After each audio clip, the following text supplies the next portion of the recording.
Oitavo ano, bom dia, né? Vamos dar continuidade às nossas atividades. Nós já trabalhamos a primeira e a segunda semana. Essa terceira semana nós vamos ter o quê? Uma retomada para a história do Brasil, ou seja, Brasil colônia. Ainda estamos falando do Brasil em termos de colônia, né? Então, o que nós vamos estudar aí? No início do ano, vocês lembram que nós estudamos o ciclo do ouro, né? O ciclo da mineração. Agora nós vamos ver emergir dentro dessa colônia algumas revoltas, as chamadas revoltas nativistas. Por que elas têm esse nome? Revoltas nativistas pelo intuito de quê? Principalmente porque elas não têm interesse em separação, não tem aquele ideário ainda de independência da colônia brasileira, tá? Então, nós vamos ter aí o quê? Por que elas são nativistas? Primeiro, ela tem algumas características. Elas não têm propostas de independência. Elas são, principalmente, encabeçadas por uma elite que está indo de contra os interesses, que está indo de contra a coroa, o pacto colonial, de acordo com os seus interesses, né? Então, nós temos isso aí. Então, quais que são essas revoltas nativistas que nós temos? Uma das primeiras são a revolta de Beckham, lá no Maranhão, por volta de 1684. O que é a revolta de Beckham disso aí? O que a gente vai ter esses confrontos? Nós vamos ter um confronto entre latifundiários e jesuítas. Mas por quê? Qual que é o contexto que ocorre isso aí? Nós vamos ter, por exemplo, esses latifundiários, eles estão querendo o direito de escravizar os indígenas, né? Por que eles querem isso? Porque, gente, vai ser criado a Companhia de Comércio do Maranhão e ela vai ser responsável por monopolizar alguns produtos. Quando a gente fala em monopolizar alguns produtos, a gente está falando em quê? Está falando em como se fosse uma só empresa ser responsável por servir determinado produto. Isso aí, tá? Então, como que vai ser isso? Principalmente, gente, quando a gente fala grandes latifundiários, são o quê? Grandes proprietários de terra que sobrevivem principalmente da mão de obra escrava.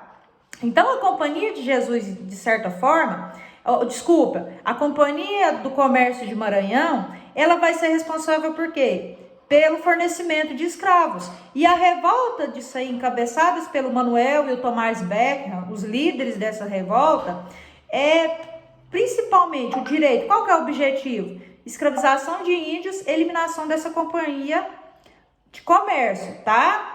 Só que aí o que vai acontecer? A coroa vai suprir esse movimento. Aí nós vamos ter os líderes, os irmãos Beckman, sendo enforcados. Os jesuítas vão retornar para o Maranhão, tá? E principalmente as companhias da Índia, elas vão continuar atuando ali, tá? Não com aquele monopólio de antes, mas ainda vão continuar ali atuando. Logo em seguida, nós temos a Guerra dos Emboabas, lá em Minas Gerais, em 1707 e 1709. A questão aqui é sobre o quê? Quando eu falo essa região para vocês, Minas e São Paulo, é principalmente a questão do quê? Do ouro, né? Sobre as disputas das jazidas de ouro ali naquela região. Então, por que tem? Emboabas são os forasteiros, que eles receberam esse nome devido ao jeito que eram suas calças, e vão ser o quê? Um conflito entre os bandeirantes paulistas e os emboabas, né? Então, nós vamos ter isso aí, como consequência, nós vamos ter a separação de São Paulo e Minas Gerais. Cada um agora vai se tornar uma província diferente, tá? Vão se separar, tá bom? Depois nós vamos ter a Guerra dos Mascates, lá em Pernambuco, em 1710. Nós tínhamos Olinda, que eram dos grandes latifundiários, ou seja, dos grandes proprietários de terra. E nós temos em Recife os comerciantes portugueses. Por que Guerra dos Mascates? Porque, gente, Olinda tinha o poder político naquela época. E Recife tinha um poder econômico na figura de quem? Dos comerciantes, porque os latifundiários de Olinda já não estavam tão bem assim. Mas aí o que acontece? É como se Recife tivesse que ser subordinado a Olinda, tá? Só que aí o que vai acontecer? Recife vai ter a sua autonomia, vai ganhar a sua autonomia e Olinda não vai aceitar. Olinda vai com seus exércitos tentar invadir Recife, tá? Só que aí não conseguem e Recife acaba se tornando o quê? A capital de Pernambuco em 1714.